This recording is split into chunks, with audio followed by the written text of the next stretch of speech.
আপনার নিজের জন্য স্কিন কেয়ার সাবান খুঁজছেন? তাহলে ডাউকি আপনার জন্য নিয়ে এসেছে আয়ুর্বেদিক নিম, অ্যালোভেরা এবং তুলসী দিয়ে তৈরি সাবান, যা আপনার ত্বককে রাখে মসৃণ এবং হাইড্রেটেড। এছাড়াও ডাউকি আপনাদের জন্য নিয়ে এসেছে ডাউকি টুথপেস্ট, যা নিয়মিত ব্যবহারের ফলে আপনার দাঁত হবে মজবুত, মুখ থাকবে দুর্গন্ধ মুক্ত। আপনার বাড়িঘর পরিষ্কার ও জীবাণুমুক্ত রাখার জন্য ডাউকি ফ্লোর ক্লিনার এবং টয়লেট ক্লিনারের জবাব নেই। তাছাড়াও ডাউকি থেকে আপনি পেয়ে যাবেন সুগন্ধি ধূপকাঠি। আজই আপনার নিকটবর্তী দোকানে গিয়ে ডাউকি প্রোডাক্ট ক্রয় করুন। শুদ্ধ সোনায় সাজো হে নিরূপমা। শুদ্ধতার স্বর্ণ মন্দির, কালিকা জুয়েলার্স, আগরতলা। মুখ্যমন্ত্রী অধ্যাপক ডাক্তার মানিক সাহা বলেছেন, স্বচ্ছতার মাধ্যমে কিভাবে সরকারি চাকরি প্রদান করা যায় গত কয়েক বছর ধরে তার দৃষ্টান্ত স্থাপন করেছে রাজ্য সরকার। আজ আগরতলা মুক্তধারা অডিটোরিয়ামে বিদ্যালয় শিক্ষা দপ্তর এবং স্বাস্থ্য পরিবার কল্যাণ দপ্তরের অধীনে 222 জন অফার প্রাপকদের চাকরির অফার বন্টন অনুষ্ঠানে কথা বলেন তিনি। মুখ্যমন্ত্রী বলেন, সরকারি চাকরিতে যোগদান করার পর কেন্দ্রীয় রাজ্য সরকারের যে সমস্ত প্রকল্পগুলো রয়েছে তা বাস্তবায়নের লক্ষ্যে চাকরি প্রাপকদের কাজ করে যেতে হবে, তবেই সাধারণ মানুষ এর সুফল পাবে। গত 15 জুন রাত 10টায় দুই বাইক মুখোমুখি সংঘর্ষ হয়। সেখানে আশিস দে নামে এক ব্যক্তি গুরুতরভাবে জখম হয়। সেই সময় তাকে জিবি হাসপাতালে নিয়ে যাওয়া হয়, কিন্তু সেখানে নিয়ে গেলেও শেষ রক্ষা হয়নি। বৃহস্পতিবার রাতে মৃত্যু হয় তার। জানা গেছে, গত কয়েক বছরে এই এলাকাতে বহু লোক হতাহত হয়েছে। দুর্ঘটনা রোধে নাকা পয়েন্ট তৈরি করা হয়েছে। আরক্ষা প্রশাসনের পুলিশ ও পাহারায় থাকছে, কিন্তু দুর্ঘটনা কিছুতেই কমছে না। ভারতীয় জনতা পার্টির সংবিধান এবং কেন্দ্রীয় নির্বাচন কর্তৃপক্ষ কর্তৃক জারি করা নির্বাচনী নির্দেশিকা অনুসারে ভারতীয় জনতা পার্টি ত্রিপুরা প্রদেশের রাজ্য সভাপতি নির্বাচন প্রক্রিয়া শুরু হচ্ছে 27 জুন। বিজ্ঞপ্তি জারি এবং নির্বাচনী তালিকা প্রকাশ 27 জুন। মনোনয়নপত্র জমা দেবার তারিখ 28 জুন বেলা 12টা পর্যন্ত।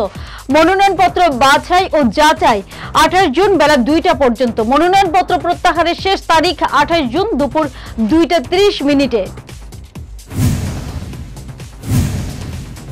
মনোনয়নপত্রের চূড়ান্ত তালিকা ঘোষণা 28 জুন বেলা 3টায়, ভোট গ্রহণ 29 জুন দুপুর 1টায় এবং ভোট গণনা ফলাফল ঘোষণা 29 জুন বিকেল 3টায়। এক বিবৃতিতে পার্টির তরফে এই কথা জানানো হয়েছে।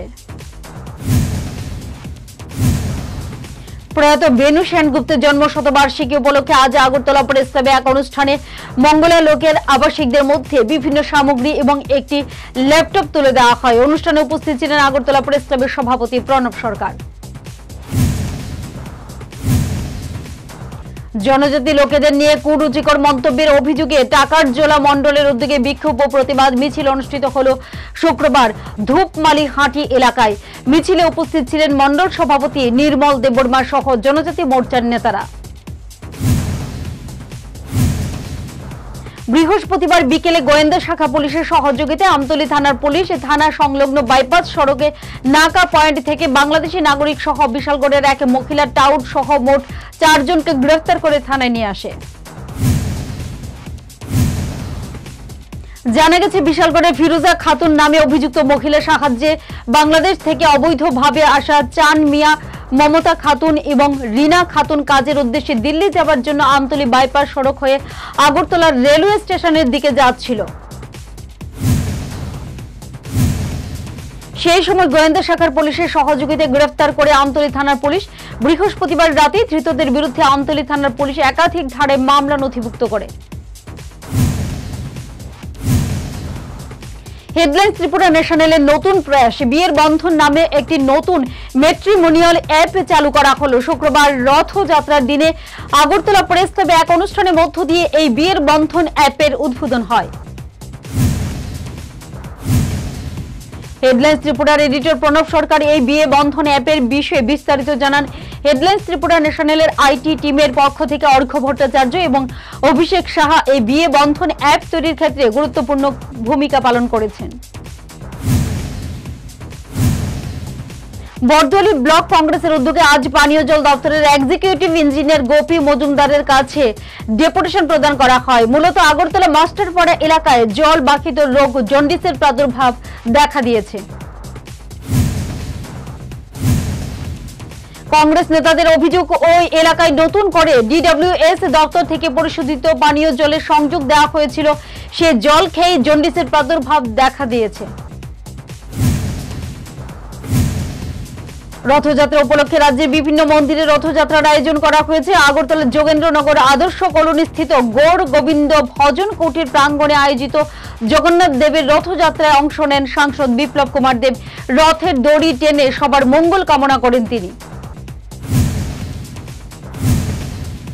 রথযাত্রা পূর্ণ লগ্নে ধর্মনগরের ঐতিহ্যবাহী টাউন কালীবাড়িতে অনুষ্ঠিত হল দেবী দুর্গার খিলি পূজা। উপস্থিত ছিলেন বিধায়ক বিশ্ববন্ধু সেন। খিলি পূজার মধ্য দিয়ে ধর্মনগরে এবারের দুর্গোৎসবের আগমনী সুর প্রতিধ্বনিত হল গোটা শহরে।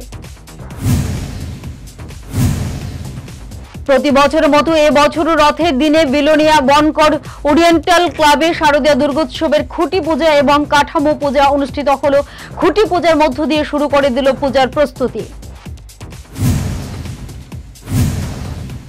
নেশার টাকা জোগাড় করার জন্য এক মহিলার দোকানে চুরি করতে গিয়ে হাতে নাতে ধরা খেল এক চোর। ঘটনা দুর্লভ নারায়ণ এলাকার মানুষ তাকে সোনামুড়া থানার পুলিশের হাতে তুলে দেন। কংগ্রেস বিধায়ক সুদীপ রায় বর্মন আগামী কয়েকদিন আগে বিজেপির জনজাতির বিরুদ্ধে কুমন্তব্যের পরিপ্রেক্ষিতে শুক্রবার কমলপুর বিজেপি মণ্ডলের উদ্যোগে কমলপুর শহরে এক বিক্ষোভ মিছিল সংঘটিত করে। মিছিলে ছিলেন কমলপুর বিজেপি মণ্ডল সভাপতি শম্পা দাস সহ মণ্ডলের কার্যকর্তারা। গর্ভবতী মাকে নিয়মিতভাবে চিকিৎসকের পরামর্শ না নেওয়া এবং রোগীর পরিবারের খামখেয়ালিপনায় মৃত শিশু প্রসব করে মা ও মারা গেলেন। মর্মান্তিক এই ঘটনাটি ঘটে কৈলাসহরে। রোগীর পরিবারের অভিযোগ, হাসপাতালে গাফিলতির কারণে এই ঘটনাটি ঘটেছে। যদিও চিকিৎসকদের বক্তব্য, এর জন্য সম্পূর্ণভাবে দায়ী রোগীর পরিবারের লোকজনরা। গোপন খবরের ভিত্তিতে কৈলাসহর বাবুর বাজার একটি কাপড়ের দোকানে অভিযান চালিয়ে পুলিশ এবং মহকুমা প্রশাসন প্রচুর পরিমাণ বার্মিজ সিগারেট উদ্ধার করে। দোকান মালিকের নাম আব্দুল ওয়াহিদ, তাকে ধরতে পারেনি পুলিশ।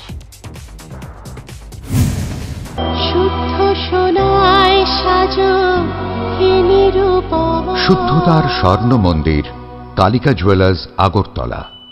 আপনার নিজের জন্য স্কিন কেয়ার সাবান খুঁজছেন? তাহলে ডাউকি আপনার জন্য নিয়ে এসেছে আয়ুর্বেদিক নিম, অ্যালোভেরা এবং তুলসী দিয়ে তৈরি সাবান, যা আপনার ত্বককে রাখে মসৃণ এবং হাইড্রেটেড।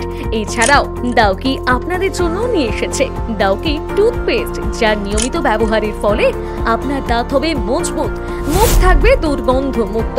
আপনার বাড়িঘর পরিষ্কার ও জীবাণুমুক্ত রাখার জন্য ডাউকি ফ্লোর ক্লিনার এবং টয়লেট ক্লিনারের জবাব নেই। তাছাড়াও ডাউকি থেকে আপনি পেয়ে যাবেন সুগন্ধি ধূপকাঠি। আজই আপনার নিকটবর্তী দোকানে গিয়ে ডাউকি প্রোডাক্ট ক্রয় করুন।